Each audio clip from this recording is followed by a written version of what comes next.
자, 다 같이 성경을 들고 일어서시기 바랍니다. 성경을 들고 일어서시기 바랍니다. 봉독해 드릴 말씀은 요한계시록 10장 8절에서 10절 말씀까지를 제가 봉독해 드리겠습니다. 이것은 하나님의 말씀입니다. 하늘에서 나서 내게 들리던 음성이 또 내게 말하여 이르되 내가 가서 바다와 땅을 밟고 서 있는 천사의 손에 펴놓인 두루마리를 가지라 하기로 내가 천사에게 나아가 작은 두루마리를 달라 한즉 천사가 이르되 갖다 먹어버리라 내 배에는 쓰나 내 입에는 꿀같이 달리라 하거늘 내가 천사의 손에서 작은 두루마리를 갖다 먹어버리니 내 입에서는 꿀같이 다나 먹은 후에 내 배에서는 쓰게 되더라. 아멘. 네, 앉으시기 바랍니다.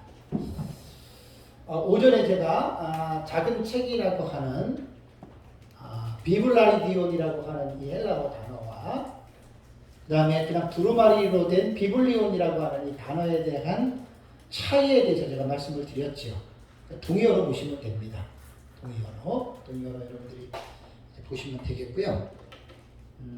이제 마지막 시간인데 8절에서 11절 말씀은 이제 상당히 중요합니다.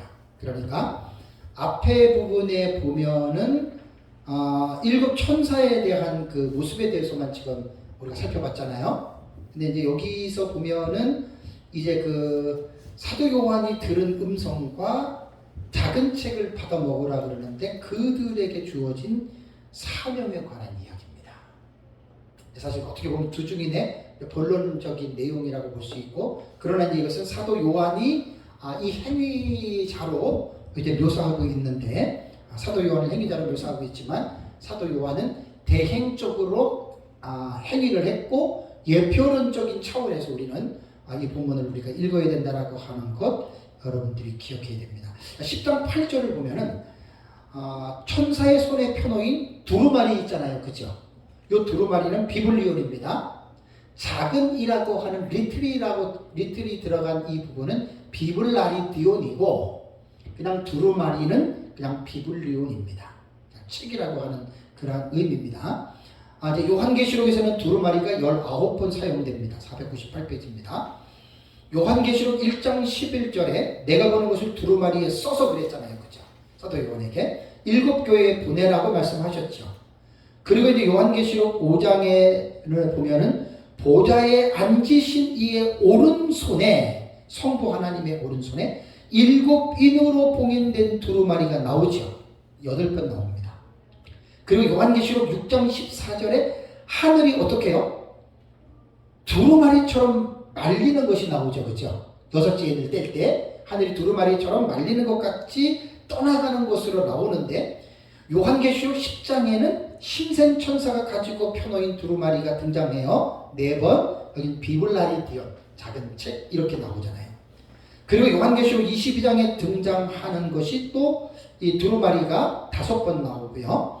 요한계시록, 근데 여기에서 두루마리가 19번 사용이 되는데, 요한계시록 6장 14절에 사용된 내용, 하늘이 두루마리처럼 말리는 것 있잖아요. 이것을 제외하고 18번의 흉내가 다 같은 두루마리로 보시면 됩니다. 그러니까 아까 제가 말씀드린 대로 대학자들 주경학자들 중에서도 비블리온과 비블라리디온, 두루마리와 작은 두루마리를 다르게 본다. 그러면 뭐 여기에 대해서 우리가 뭐 할 말이 없잖아요. 그 사람들이 일반 성도도 아니고 대학자들인데, 그러니까 성경을 이렇게 보면은 해석하다 보면은 해석상 입장에서 다른 경우들이 여러분 되게 많이 있습니다. 그것을 서로가 다 감안을 해서 또 수용할 것을 수용하고 이런 부분들이 필요하다라고 하는 것을 여러분 꼭 기억을 해야 됩니다. 그래서 여기서 이제 다 같은 두루마리로 그냥 여러분 하늘이 두루마리처럼 이것만 빼놓고는 거의 19번 중에 18번은 같은 의미로 여러분들이 보시는 것이 가장 이제 옳다고 봅니다. 그래서 어쨌든 그 사도 요한이 그 두루마리에 기록하라, 이것을 이제 요한계시록 전체의 내용으로 보시면 됩니다. 그러니까 그 두루마리를 이제 받아먹고 가지고 이제 이렇게 보라고 하는 거, 그걸 여러분들이 이렇게 이제 이해를 하시면 되겠고요.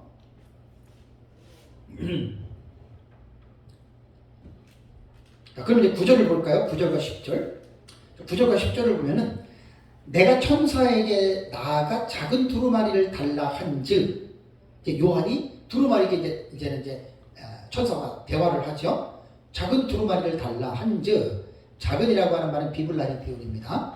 천사가 이르되 뭐라고 얘기를 해요? 갖다 먹어버리라. 내 배에는 쓰나 내 입에는 꿀같이 달리라 하거늘 내가 천사의 손에서 작은 두루마리를 갖다 먹어버리니 내 입에는 꿀같이 달아 먹은 후에 내 배에서는 쓰게 되더라 라는 말이 나오죠.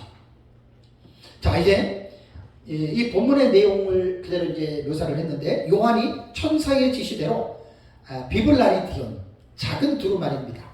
리틀북입니다. 작은 책을 달라 그랬습니다. 근데 천사가 갖다 먹어라. 그런데 요한이 천사의 지시대로 먹었습니다. 그 반응은 아주 입에는 달아요. 꿀처럼. 근데 그것이 배로 내려가니까 배에 쓰게 되는 경험을 하였다. 이게 해석이라고 하는 거죠. 이게 텍스트고, 이 텍스트를 우리는 어떻게 해석해야 되느냐? 성경 해석학입니다. 그러니까 여러 가지 이제 지식들이 필요하지요. 자, 여기에서 앞에서 말씀드린 바와 같이 요한은 분명히 먹었습니다. 그런데 요한이 먹은 것은 먹었지만 대행적 예표 사역입니다. 이 말씀을 진짜 먹어야 할 사람들은 뒤에 나오는 듀시마르티신 그랬죠. 디오마르티스 두 증인입니다. 그들이 사실은 이제 이 부분들을 이제 먹는 자들이라고 하는 거, 그거를 기억해야 됩니다. 자, 여기 보면은 받아 먹으라라는 말이 있죠. 카타파게라고 하는 말입니다. 동사.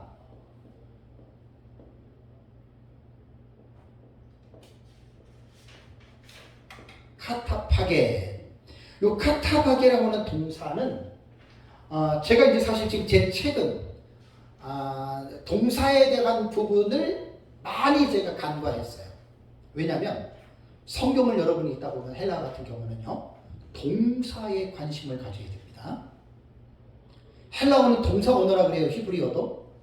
동사를 깊이 있게 관찰해야지 움직임에 대한 품사를 정확하게 깨달을 수 있고 이해할 수 있고, 설교자들은 그 동사의 의미를 명확하게 알 때 성도들에게 움직임에 대한 표현을 정확하게 할 수 있습니다. 가라, 와라, 먹어라. 그게요, 그냥 간단하게 하는 말이 아닙니다. 그래서 이 동사를 파싱을 하면은 이것은요, 명령법, 과거, 능동, 이인, 단수가 됩니다. 그러니까 동사가 나오면 원형이 뭐고 그 원형에서 이렇게 변화된 것은 그걸 분해해야 되는 거거든요. 여기에서 명령법에는 과거, 시제가 직설법 외에는 시제가 적용이 안 돼요. 근데 이런 경우는 딱 두 가지 해석하라고 그랬죠. 단회적이냐, 단호함이냐. 볼 것 없이 이거는 뭐냐면 받아 먹으라라고 하는 말은 단호하게 먹으라는 거예요. 쭈삣쭈삣 먹을까 말까. 아이고 이게 아니고 먹어. 빨리 먹어. 당장 먹어. 강조용법이란 말이에요, 여러분. 왜 헬라어가 동사 원어냐? 그 동사의 움직임을 헬라어는 과학적으로 묘사했습니다, 여러분. 저는 설교자들이 설교할 때 동사를 가지고 이렇게 강조하는 사람들을 거의 보지 못했어요. 너무 안타까워요. 제 에베소서 주의 설교를 들어보신 분들은 아시겠지만 그 동사에 대해서 얼마나 제가 강조한지 몰라요. 느낌이 달라져요. 움직임에 대한 이 표현을 너무나 정확하게 한 거예요. 직설법이면 과거냐, 현재냐, 미래냐, 명령법, 부정사라든가 부정과거라든가, 그 다음에 태 같은 거, 능동태, 수동태, 중간태 있잖아요. 자, 보세요. 받아 먹으라. 단호하게 지금 말하는 거예요. 강조하는 거예요. 빨리 받아 먹으라 이거예요.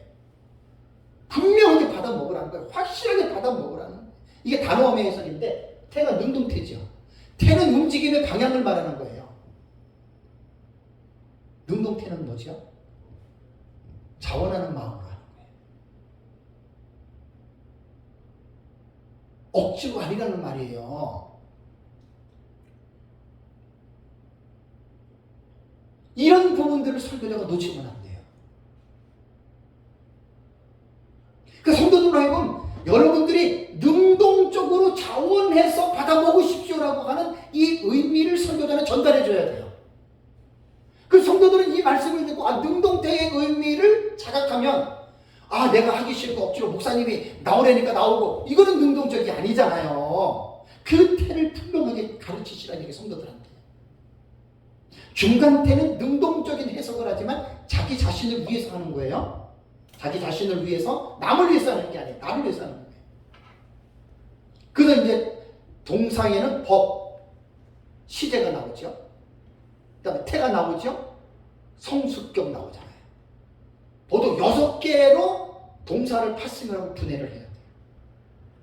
받아 먹으나, 이 동사는 명령법입니다. 자, 명령법의 의미가 뭡니까? 명령하는 자의 그 명령을 어떻게 하라고요? 딱 한 가지밖에 없습니다. 순종하라는 겁니다. 취사선택의 문제가 아닙니다. 이게 명령법이에요. 누가 명령했어요? 하늘에서 명령이 떨어졌죠. 천사가 지금 명령한 거죠. 하나님이 하신 거로 봅니다. 그러니까 성경에서 동사가 명령법이라고 할 때는 여러분들이 자세가 달라져야 돼요. 명령법. 하나님이 명령했다 그러면 거기에는 왈가왈부할 필요가 없어요. 머뭇거릴 필요가 없죠. 해야 돼요, 하라면. 그래서 목사님들이 동사를 읽을 때 명령법이 나왔다 그러면 정신을 차리세요.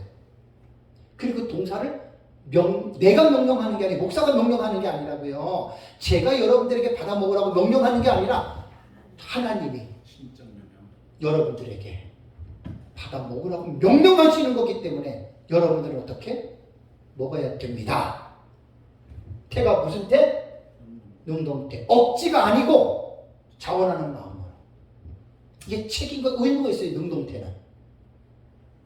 원어사전에 들어보니까 기가 막힌 말이잖아요.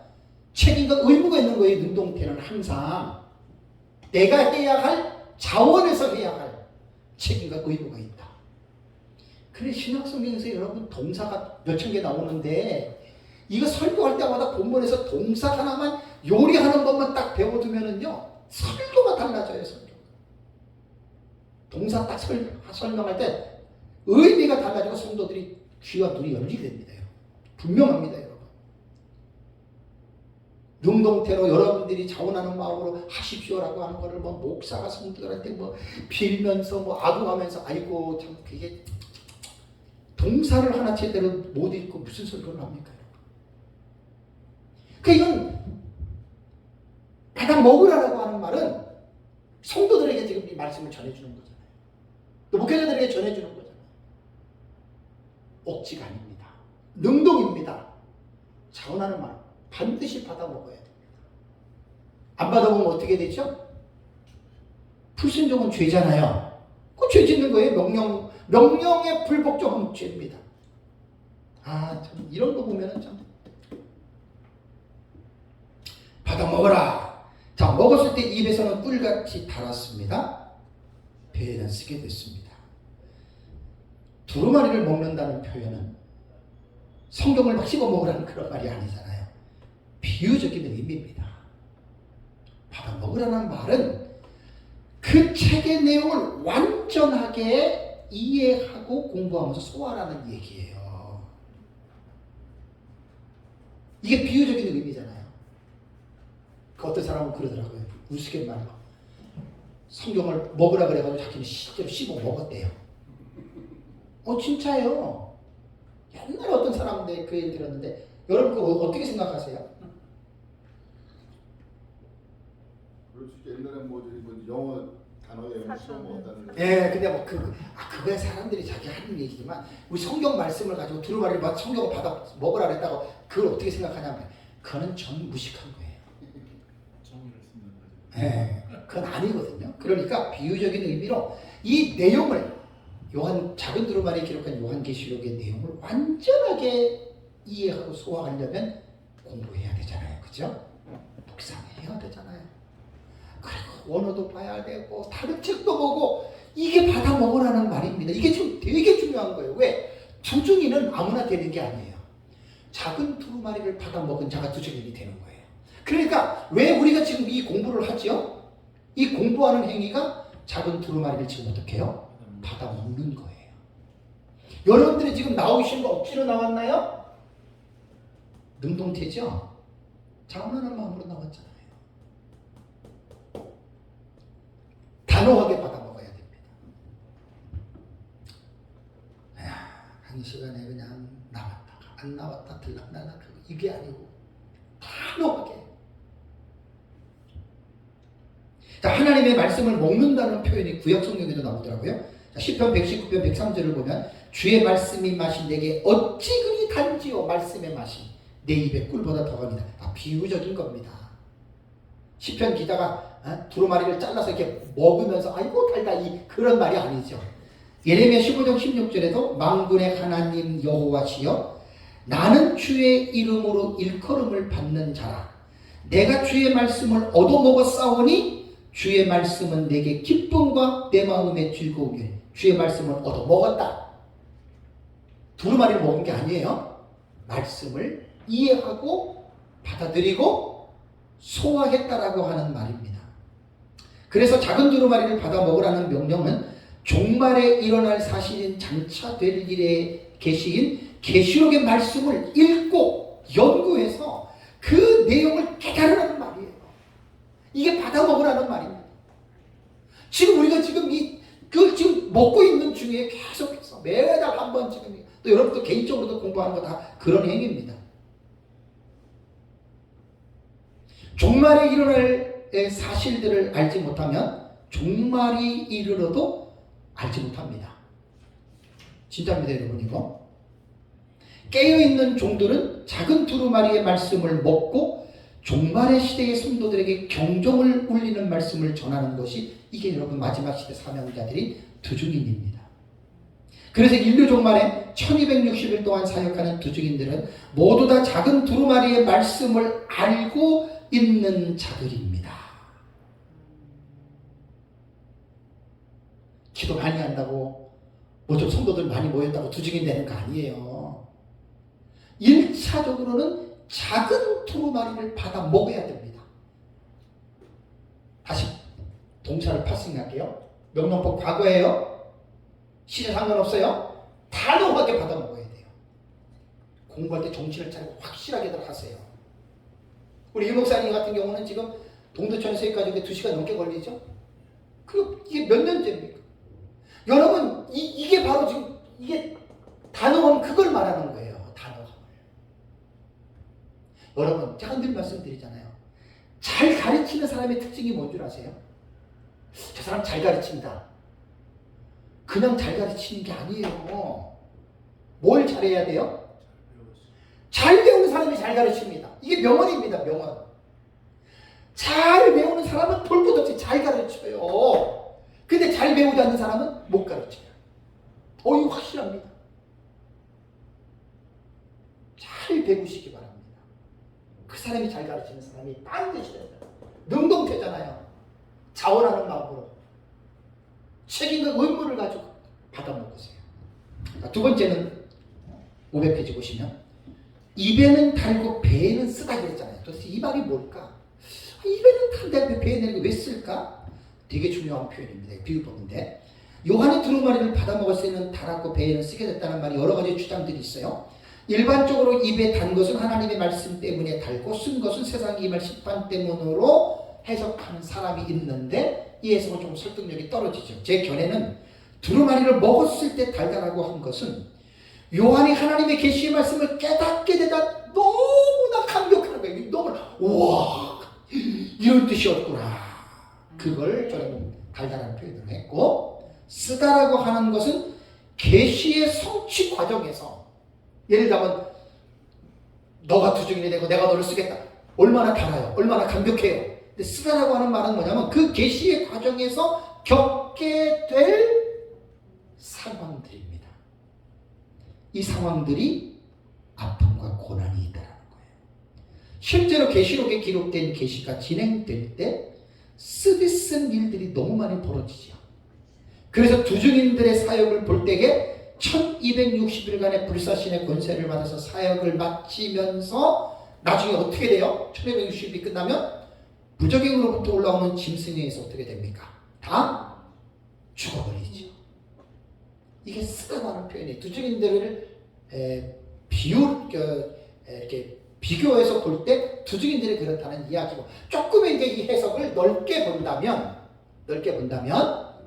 이제 우리 신앙생활할 때 그럴 수 있죠. 교회에서 하나님의 말씀을 성도들이 목사님의 설교를 듣고 막 은혜를 받아서 막 너무 좋아. 너희 원수를 사랑하고 너희를 저주하는 자를 축복하고 핍박하는 자를 위해 기도하고 막 이게 들었잖아요. 그죠? 너무나 좋아. 막 이럴 뜻이 없나 막 감격해. 근데 딱 집에 갔더니 왼수가 집에 있어. 이 미친 어쩌고 저쩌고 하는데 사랑할 수 있나요? 그게 힘들죠? 쓴 거예요. 말씀을 실천하려고 그러면. 넓게는 그렇게까지 볼 수 있다는 말입니다. 그런데 뭐 저는 이 부분을 확장시키고 싶은 마음은 없는데 두중인의만큼은 100% 적용해야 됩니다. 이게 지금 두중인들에게 1차적으로 주어지는 말씀이잖아요. 우리가 성경을 해석할 때 1차적인 원인과 해석을 무시하고 2차, 3차적으로 막 넘어가는 경우 있죠. 그런 성경 해석은 좀 위험한 해석입니다. 반드시 2차, 3차적인 해석을 하더라도 1차적인 부분에 대해서는 분명하게 밝혀야 됩니다. 그러니까 이 내용의 지금 주인공은 누구냐면 두중인들이죠. 받아 먹으라고 하는 건 이들이 두중인이란 말이에요. 그 먹는 과정에서 입에서는 달았지만 배에서는 썼다. 두중인들의 사역을 봤을 때 두중인들이 결국은 죽게 돼요. 그리고 이제 한일회가 시작되기 전에 나타나는 세 가지의 사건 아시죠? 두중인들이 준비돼요. 저도 하다 보니까 목회를 33년을 했는데 두중인들은요, 오해를 하지 마세요. 큰 교회 목사님들을 안 된다라는 말보다는 되기가 힘든 게, 두중인들은 사실 준비되는 과정이 정말 어렵습니다. 여자분들 아시잖아요? 아이를 낳을 때 해산하는 고통이 있죠. 두중인들이 그렇게 되는 거예요. 그래서 이 계시가 내 추측이 아니라 계시록 12장을 가볼래요? 계시록 12장. 성경이 다 나오는 거예요. 그러니까 제가 성경을요, 이게 얼마나 여러분 종말론이 깊은지.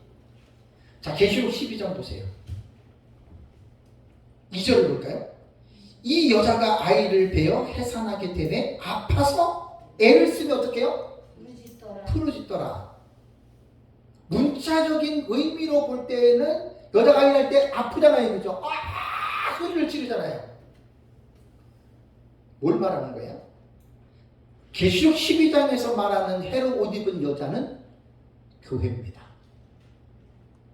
교회가 아이를 가졌다. 이 아이는 두중인입니다. 이게 대단히 중요한 거예요. 이거 모르는 사람들은 이 mon민 그래요. 여러분 mon민 이게 무슨 말인지 아세요? 신조어예요. 애들 mon민 뭔 소리예요? mon민 뭔 소리예요? 이거 무슨 어떻게 알겠어요?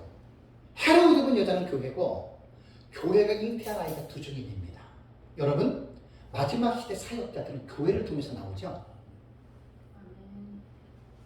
근데요, 출산하면서 그 과정이 두중인이 되기까지는 아파요. 부르짖어요. 그게 고통이에요. 나는 이 의미를 깨달을 때 너무 내가 놀랐어요.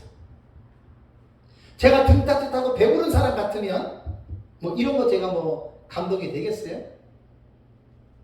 그래서 목회 33년을 하면서도 지금도 뭐 목회론적으로는 사실 에너지를 안 쓴 지가 뭐 14년 됐지만은 이 성도가 있을 리가 없죠.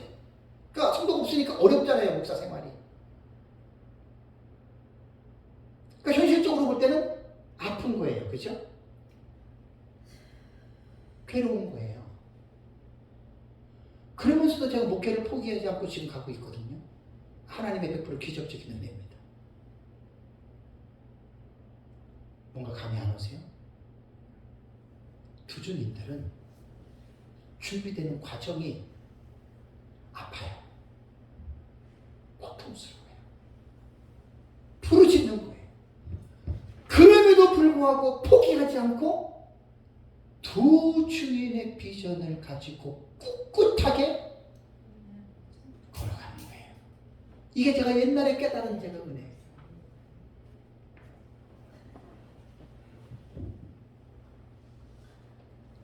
그러니까 아까 M 무슨 JS 목사는 투중이 내용을 막 그런 얘기를 하는데 저는 차원이 다르잖아요.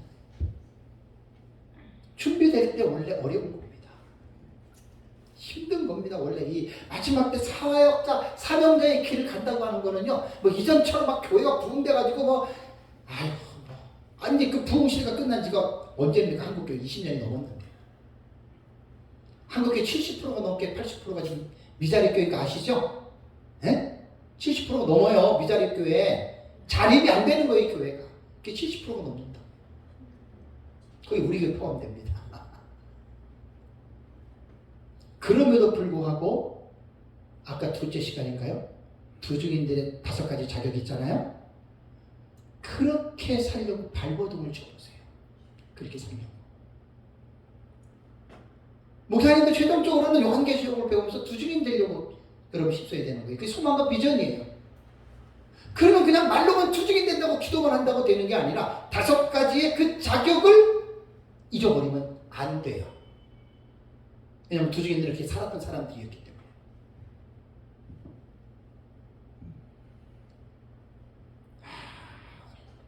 너무 못 줍니다. 그래서 12장 2절이 그런 내용입니다.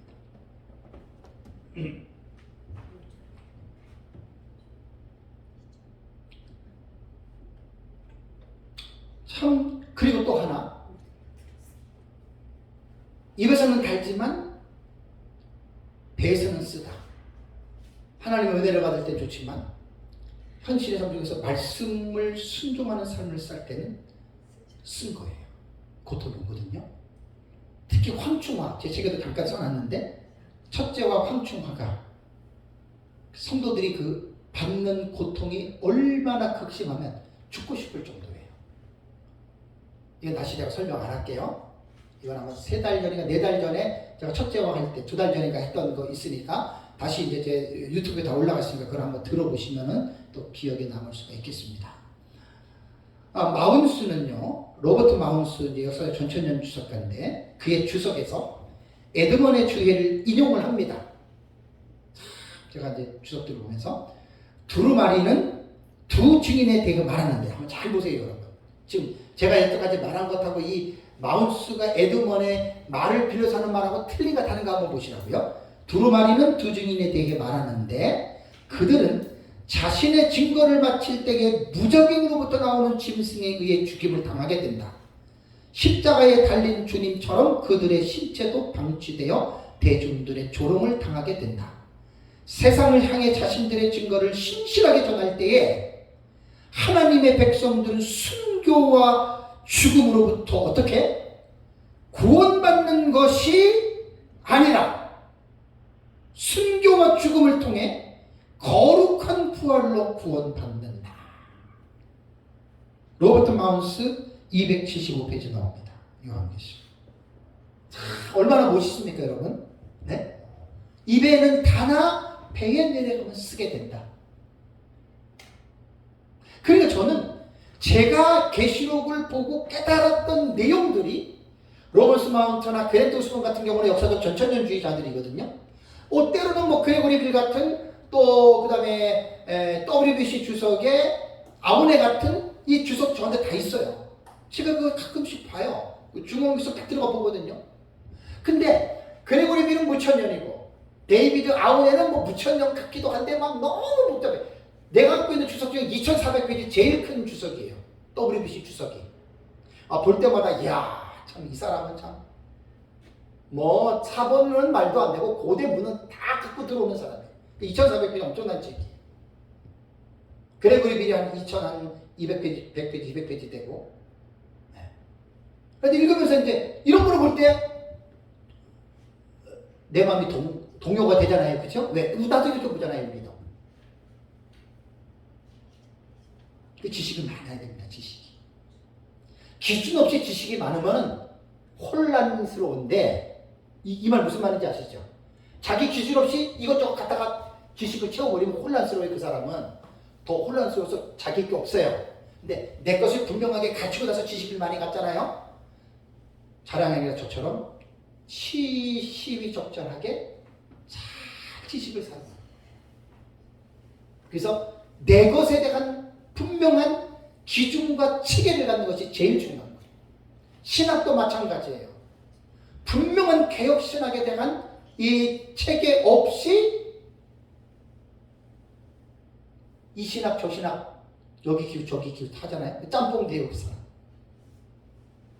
참 대단히 안타까운 사람이 돼요. 그래서 마운스의 주석에 제가 책을 쓰면서 읽으면서 참 너무나 공감이 되잖아요. 그죠? 너무나 공감이 되잖아요. 순교와 죽음은 또 구원받는 게 아니에요.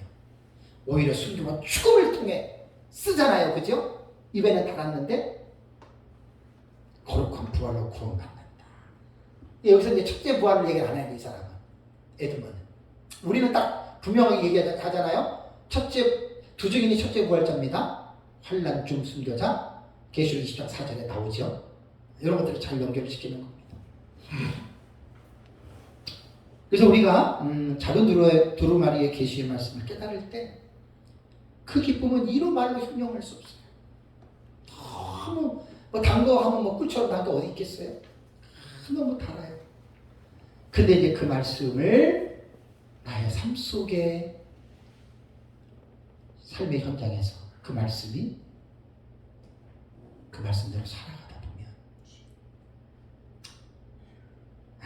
참 쓴 거예요. 그 바울이 디모데전가요? 무릇 그리스도 예수 안에서 경건하게 살고자 하는 자는 무엇을 받으리라? 핍박을 받으리라. 경건하게 살고자 하는 자가 핍박받는 거예요. 경건하게 살아서 사람들에게 영웅 대접을 받는 게 아니고, 그죠? 경건하게 살고자 하는 자는 뭘 받아요? 세상으로부터 핍박을 받아요. 하나님의 말씀은 너무너무 놀랍습니다. 너무너무 놀랍습니다. 여러분, 세상은 결코 만만치 않습니다. 베드로전서 5장 8절 말씀 기억하죠? 8, 9절. 근신하여라 깨어라. 너희 대적 마귀가 우는 사자같이 두루다니며 삼킬 자를 찾나니 너희는 믿음에 굳게 서서 저를 대적하라. 이는 세상에 있는 내 형제들도 그와 같은 고난을 당하느니라 그랬죠. 여러분, 우리 대적 마귀가 있습니다.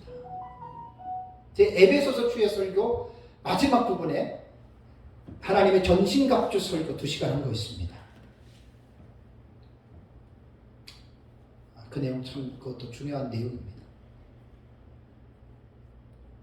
반드시 우리의 대적이 있습니다.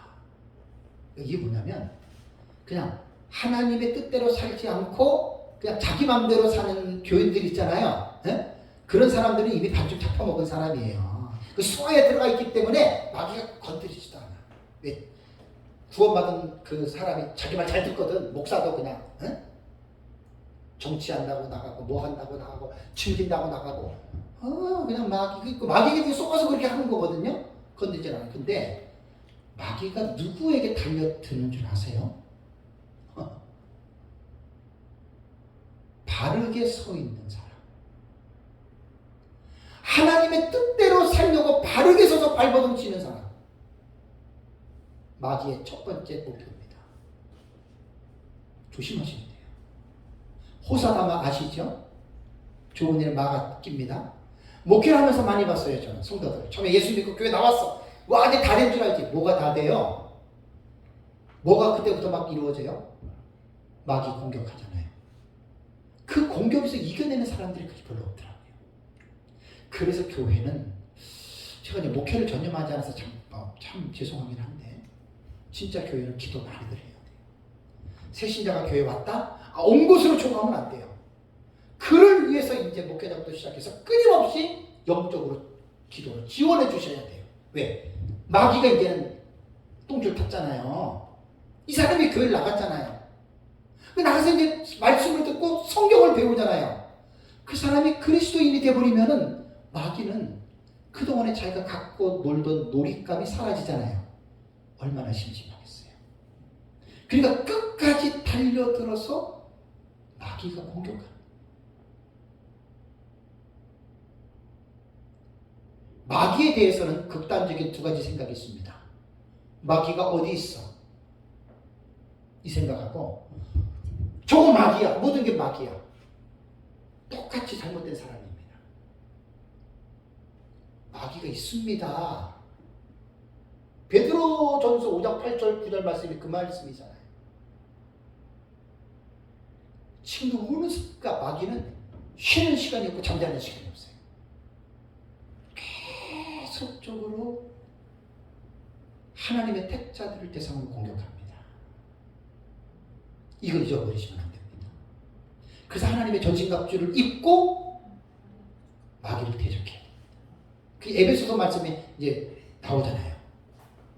6장 마지막 부분. 그게 이제 마지막 교훈이에요. 마지막 교훈.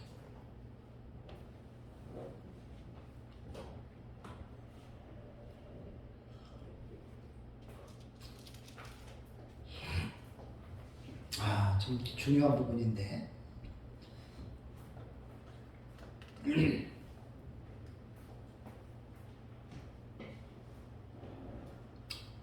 다음에 501페이지 11절 보겠습니다. 11절 그가 내게 말하기를 내가 많은 백성과 나라와 방언과 임금에게 다시 예언하여야 하리라 하더라 라는 말이 나오죠. 그렇죠?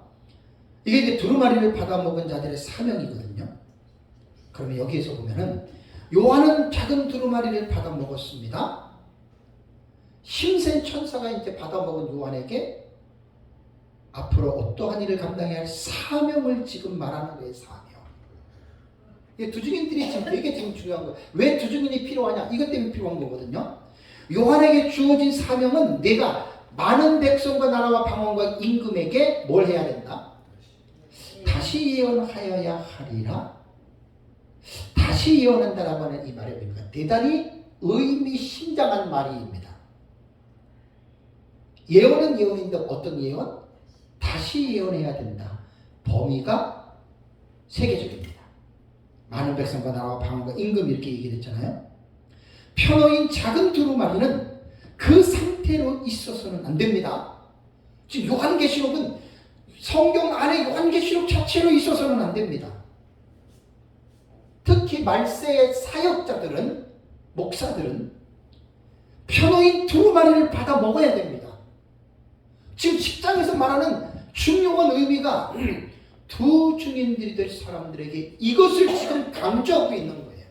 단호하게 받아 먹어야 됩니다. 그리고 두루마리를 받아 먹은 자는 반드시 그 내용을 전해야 할 사명을 가지게 된다는 것입니다. 그래서 계시록 6장 3절을 보면 이 두루마리 예언의 말씀을 읽는 자와 듣는 자와 그 가운데 기록한 것을 지키는 자가 복이 있다 그랬죠? 때가 가까움이라 그랬죠. 부지런히 연구해서 이 두 증인이 될 사람들은 부지런히 성도들에게 가르쳐야 됩니다.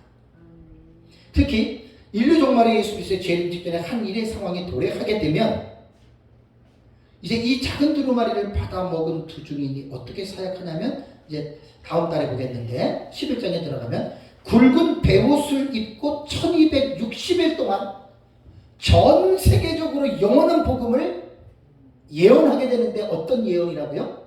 다시 예언하게 된다. 이게 11장 3절에 나오는 거예요. 이 말이 뭐냐면 다시 예언의 의미는 예언한 것을 또다시 하라는 거잖아요. 그죠? 이 말은 이런 의미입니다. 근데 나중에 이제 두 증인들의 사역을 다음 달에 제가 말씀을 드리겠지만 예수 믿으십시오. 예수 믿으면 구원받습니다. 이러한 복음의 내용은 아니에요.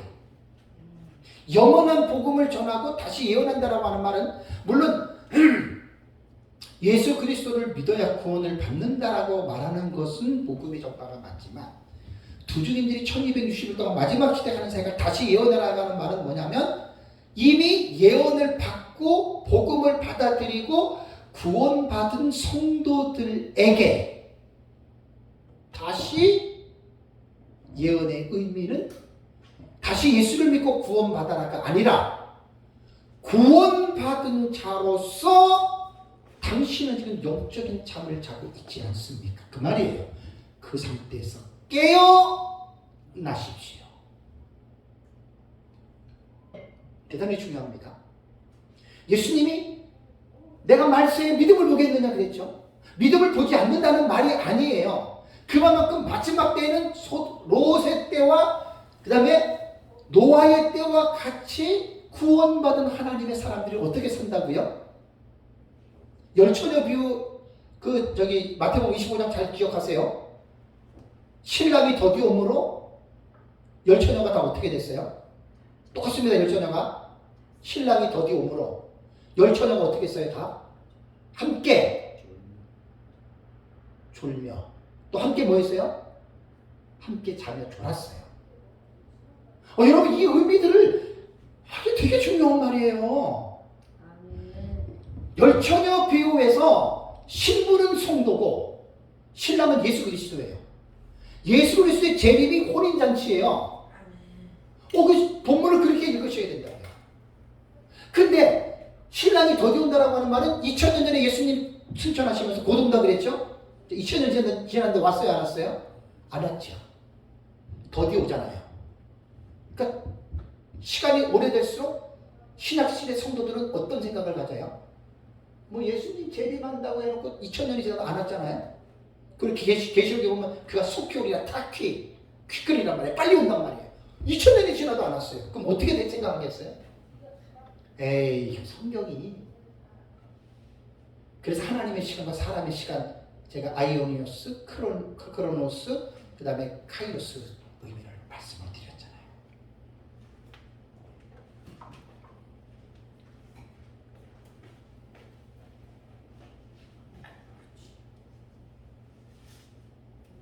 예수님의 재림을 전에는 그렇게 믿는 사람들의 삶이 깨어있는 사람들이 의외로 많지 않다 그 말이에요. 이 말은 사실입니다. 지금 코로나 코비드 팬데믹 시대에 뉴스들을 통해서 여러 가지 정보들을 보면 한국 교회가 대체적으로 한 20-30% 정도 감소된 건 확실해요. 그죠? 교회가 만개가 문 닫았다는 데가 조금 이제 신뢰하기 어렵습니다. 왜냐하면 우리 고신교단 같은 경우에는 코비드19 팬데믹 시대에 문 닫은 게 하나도 없어요. 우리 고신교단에 하나도 없어요. 근데 한 10,000개 교회 문 닫았다고 그랬잖아요. 그죠? 좀 신뢰하기 어려워요. 엄청 많이 닫았다고 하는데 우리 고신은 한 교회도 없어요. 진짜예요. 문 닫은 게 엄청 문 닫아요. 그래서 이 정보들이요. 잘 우리가 정보를 들어야 됩니다. 왜냐하면 거짓 정보들이 너무나 많아요. 거짓 정보. 그래서 예수님 재림 직전이 되면은 코비드19 벌써 딱 지나니까 한국교회가 아까도 말씀드린 대로 부영예배 없앤 교회들이 많아요. 밥 먹는 것도 안 먹다 보니까 편하잖아요. 교회에서 점심 안 먹는 교회들 되게 많대요 지금. 이게 뭐냐면 영적인 파워가 줄어드는 거예요. 쉽게 말하면 영성이 약화가 되는 거예요. 자, 예수님이 뭐라 그랬습니까? 사람이 떡으로만 산다 그랬어요? 떡으로만 살 것이 아니요 하나님의 입에서 나오는 말씀으로 산다 그랬죠. 교회에 나오는 것들이 자꾸만 드문해지고 예배드리고 말씀 듣는 시간이 자꾸만 줄어들면 불보듯 뻔합니다. 영적으로 약해집니다. 그럼 마지막 때가 되면 될수록 모이기를 힘쓰고 모이면 쓸데없는 얘기하는 게 아니라 목사님들은 말씀을 연구해서 성도들에게 말씀을 계속해서 깊이 있게 가르쳐 주셔요. 아멘. 이게 목사님들이 하는 일이에요. 성도가 몇 명이든 그게 중요한 게 아니라 하나님의 말씀을 전하는 입장에서 목사님들이 성경을 깊이 있고 올바르게 연구를 해서 성도들에게 그 말씀을 전해주는 게 그게 목사의 사명 아닙니까? 아멘. 제가 작년에 에베소서를 설교하면서 너무 많은 은혜를 한두 군데 은혜를 받은 게 아니라 너무 많은 은혜를 받아서 책이 나오면 꼭 한번 사서 보세요. 네? 꼭 한번 사서 보세요. 3장 10절 기억하세요? 3장 10절 교회로 말미암아 하나님의 각종 지혜가 하늘에 있는 영들과 하늘에 있는 영들 권세자 통치자 쭉 했잖아요. 그들에게 알려지게 하려 함이라 그랬죠. 원문대가 그 얘기를 했잖아요. 원문에는 주어가 하나님의 지혜입니다. 하나님의 각종 지혜가 수단이 교회를 통하여 하늘에 있는 권세들과 통치자들과 그들에게 알려지게 하려 함이라. 나는 이 말을 작년에 내가 깨닫고요. 지금까지 잊어본 적이 없어요. 내가 교회 성도 몇 명 한데도 왜 내가 목사가 됐고 왜 우리 교회가 필요한지는 하나님의 각종 지혜를 알리기 위해서 목사 설교하는 거예요. 설교 시간에 목사가 쓸데없는 얘기 하려고 설교하는 거 아니에요. 하나님의 각종 지혜, 그게 성경이잖아요. 그것을 알리는데 누가 들어야 되는 줄 아세요? 대상이 하늘에 있는 영들이에요. 사탄이에요. 사탄. 명심하셔야 돼요. 목사님들 설교 우습게 생각하시는 분들 큰 거 다칩니다. 저 설교 몇 명 안 돼요. 우리 몇 명 안 쳐놓고 해요. 그런데도 거기에 올인하면서 저는 사는 거예요. 지금까지. 그게 사명이에요. 적당히들 설교들 준비하지 마세요. 하나님의 각종 지혜를 내가 알리는데 대상이 성도이기 전에 사탄과 귀신들이 내 설교를 듣고 있다. 왜? 하나님이 목사님들의 설교를 통해서 하나님의 각종 지혜를 악한 영들에게 들으라는 거예요. 그리고 또 하나 있죠? 세상 사람들에게 하나님의 각종 지혜를 알리는 게 설교입니다. 그게 교회고 그게 목사입니다. 자꾸만 한국 교회는 세상 사람들이 교회를 위해서 뭐라 그러죠? 기독교를 뭐라 그러죠? 기독교로 부른 지가 10년이 훨씬 넘었어요. 그럼 한국의 목회자들이 정말 설교 시간에 하나님의 각종 지혜를 알리는 일에 최선을 다했습니까? 그렇다면 세상은 한국에 있는 모든 교회들의 목사님들이 성경을 연구해서 하나님의 각종 지혜를 설교 때마다 전했다면 절대로 한 불신자들이 기독교라는 말을 할 수가 없습니다. 존경합니다. 교회를 존중하고 목사님들을 존경합니다. 왜? 하나님의 각종 지혜를 알렸기 때문에. 정반대 현상이 나타나잖아요. 지금 한국 교회에. 그걸 목회자들이 지금 에베소서 3장 10절의 말씀을 까맣게 잊고 사는 거예요.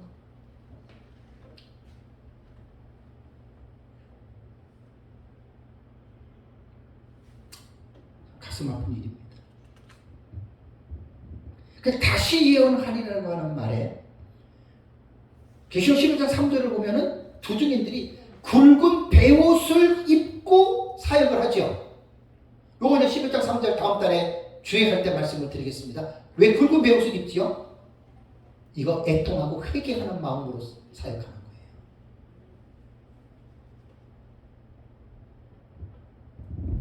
그리고 아까 말씀드린 대로 두 증인들의 사역은 복음을 전하기보다는 복음을 받아들이고 구원받은 자들이 세상과 짝짓고 세상과 취해가지고 영적으로 자고 쓸데없는 기복신앙, 신비주의 신앙에 빠져가지고 하나님을 자기 자신의 삶의 성공의 도구로 이용하는 그러한 잘못된 못된 성도들, 영적으로 다 자고 있는 거죠.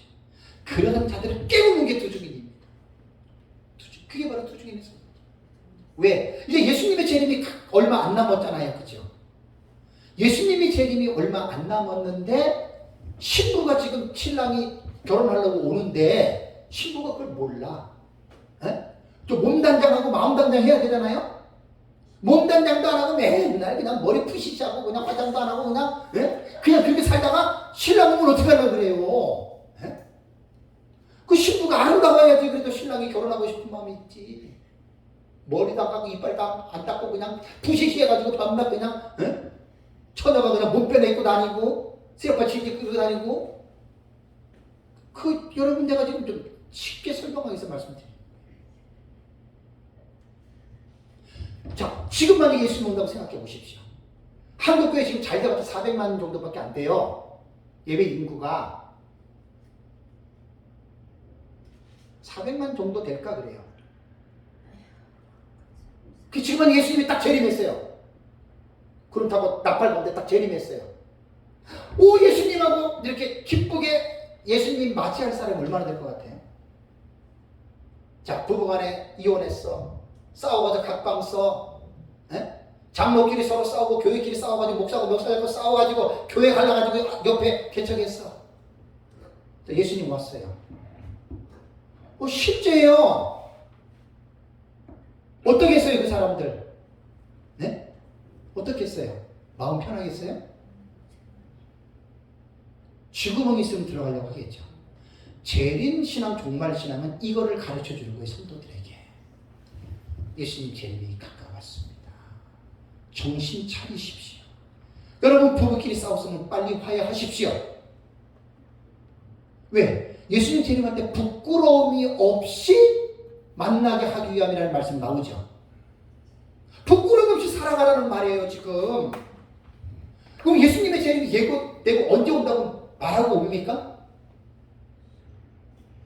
그 투증인들이 말하는 거예요. 투증인들이 영적으로 잠잠, 세상과 짝하고 죄에 빠져서 회개하지 않는 구원받은 자들에게 다시 예언이라는 말은 그럴 의미라는 거예요. 회개하십시오. 정신 차리십시오. 예수님의 재림이 가까웠습니다. 그래서 투중이는 굵은 베옷을 입고 여러분 사역을 합니다.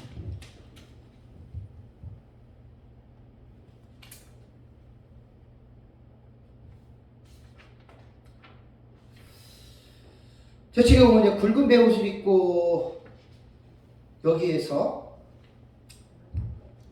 메투엘리의 그 해석이 참 제가 기가 막혀요. 그 다음 달에 볼 건데 제 책에 이제 512페이지 나옵니다. 그 회개의 복음을 전하는 거예요. 두증인들은 여러분들 정신 차리고 죄와 짝짓고 줄이는 거 빨리 끊어버리고 정신 차리고 거룩하게 주님 앞에 부끄러움 사십시오. 이랬는데 메투엘리는 뭐라고 얘기했냐면 이 두증인들이 그 굵은 베옷을 입었다 그랬잖아요. 그 의미를 메투엘리는 이런 말을 했더라고요. 이 세상에서의 교회의 지위와 그리스도의 이권이 실추되고 몰락되었음을 슬퍼함을 나타내는 것이다. 참 특이하게 해석했어요. 메투엘리는 아무래도 영적인 해석이 많잖아요. 그러니까 두증인들이 굵은 베옷을 입고 사역한다고 그랬잖아요. 그렇죠? 그러니까 회개에 대한 초점이지만 메투엘리는 그것을 두증인들이 굵은 베옷을 입고 슬퍼하는 거예요. 그리스도인의 교회의 그 권위가 몰락되고 실추된 거예요. 그 슬퍼해서 두증인들이 굵은 베옷을 입고 있다. 다 상당히 특이해서 제가 책에다가 좀 인용을 했습니다. 굵은 베옷을 입고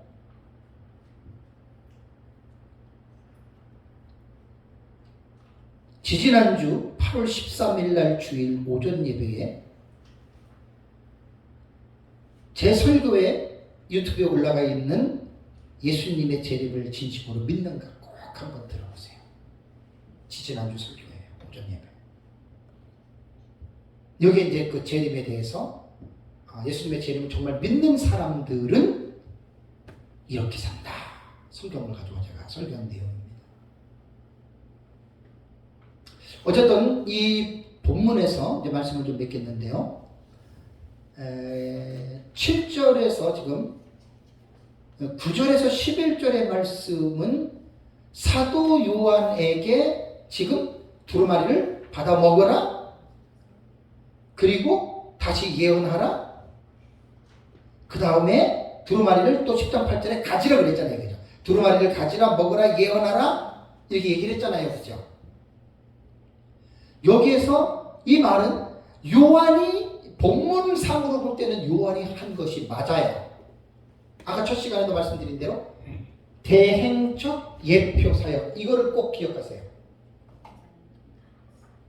10장에 나타난 사도 요한의 행위는 누군가를 대행적으로 요한이 지금 했던 거예요. 실제는 아니고 예표 사역, 예표를.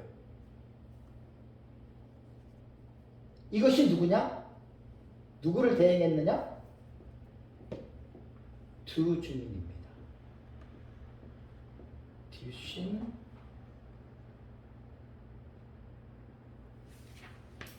마르티시.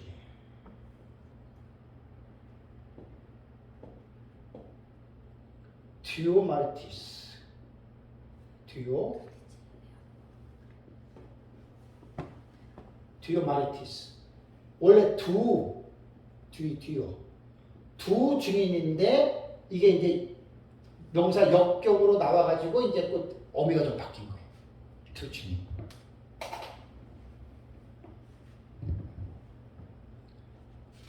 그래서 이것은 사도 요한이 했지만 실제적인 인물은 이 두 증인들을 대신해서 요한이 했기 때문에 이 본문을 두 증인이 될 사람들은 요한이 했던 행위처럼 똑같이 해야 된다.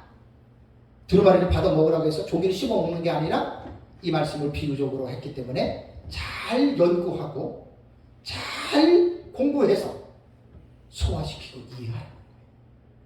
그리고 이 말씀을 자기 마음속에 깊이 담아두고 깊이 이 말씀을 새겨두라는 말입니다.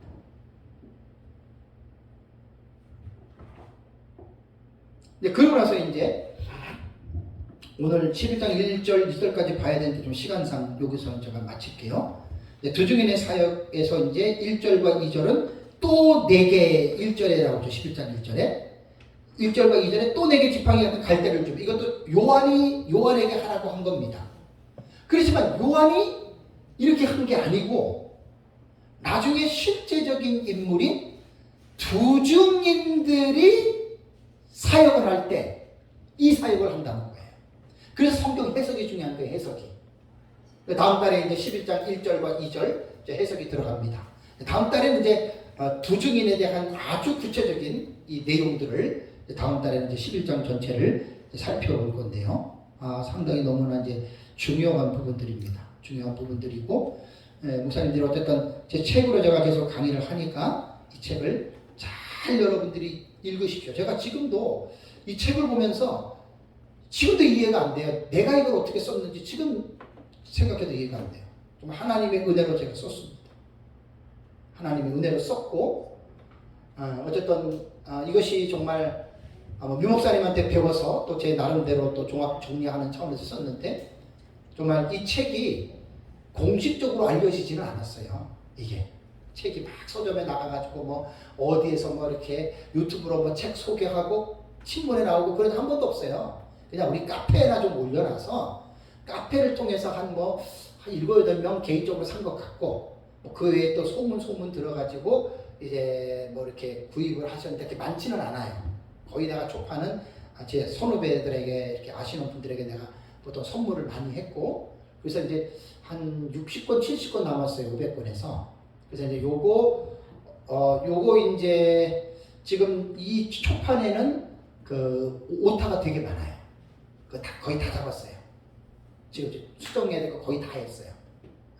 나순이 전도사님이 시간을 들여가지고 해줘서 또 제가 할 거 이게 오타를 다 잡았거든요. 그래서 이제 책이 팔리려고 그러면 아무래도 이렇게 그 책에 대한 소개를 해야 되잖아요. 그거 좀 부상해서 책이 조금 팔릴 기미가 보이면 지금이라도 이제 책은 다시 찍으면 돼요. 수정본이 있으니까. 수정본을 다시 해서 한 500권 정도 또 찍어내면, 이번에는 이제 책 가격이 5만 원입니다. 왜냐하면 1042페이지 책이 38,000원이면 너무 싼 거예요. 그리고 이게 지금 하드 카바로 되어 있잖아요. 그렇기 때문에 이제 이거는 뭐 제가 뭐 책을 써가지고 돈 벌려고 쓴 것도 아니고 그런 생각은 전혀 없고 어쨌든 좀 제 사역이 조금 더 하나님이 허락하셔서 지경이 넓혀져서 왜냐면 사람들이 이런 책이 있는지를 모르는 사람들이 거의 허다해요. 얼마 몰라요 이거. 그래서 이 책에 대한 필요하는 사람들이 많으면 찍으면 되는 거니까. 그래서 그건 내가 이제 인간적으로 막 하려고 하지 않아요. 그래서 계속 이제 수정은 거의 다 봐놨거든요. 수정은 다 봐놨고 이번에 나오는 책은 출판사가 대한에스라 성서연구원 출판사로 바뀝니다. 제가 만들어 놓은 출판사가 있잖아요. 그리고 앞으로 제가 쓰는 책은 다 우리 대한에스라 성서연구원 출판사의 이름으로 다 나갑니다. 여러분들이 계속해서 기도해 주시고 저는 제가 책을 쓰려고 하는 게 이번에 이제 세 권 책이 나올 거예요. 근데 아직까지 책상에 못 앉았어요. 제가 그 정리를 해야 되는데 에베소서 주의 설교하고 그 다음에 요한계시록 독법하고 도표책 2개를 하나를 묶고 그 다음에 신구약 중간사 이거는 내가 자랑하는 게 아니라 하나님이 내게 주신 은혜를 헛되지 않게 하기 위해서예요. 꼭 나눌 만한 분들에게 필요한 사람들이 있거든요. 그래서 책을 쓰면 하나님이 어쨌든 하나님이 또 이렇게 전파하게 하시니까 그래서 여러분들이 그렇게 기도해 주셔서 어쨌든 좀 하나하나 책들이 좀 잘 완성. 거의 뭐 원고는 거의 다 되어 있는 책들입니다. 제가 이제 조금 더 정리를 해야 되고 하니까 여러분들이 그렇게 기도해 주시고 아까도 이제 밥 먹으면서 좀 얘기를 했지만 폐렴을 제가 평생 처음 걸려봤어요. 여러분 기도 좀 많이 해주시고 건강은 참 관리를 잘해야 되는데 오늘도 좀 4시간 강의를 했는데 전에 같지 않아요. 자 많이 좀 육체적으로도 많이 딸리는데 여러분들 기도해 주시고 해서 어쨌든 하나님의 은혜와 역사를 또 잘 이렇게 전할 수 있도록 계속해서 기도해 주시면 감사하겠습니다. 다 같이 기도하겠습니다.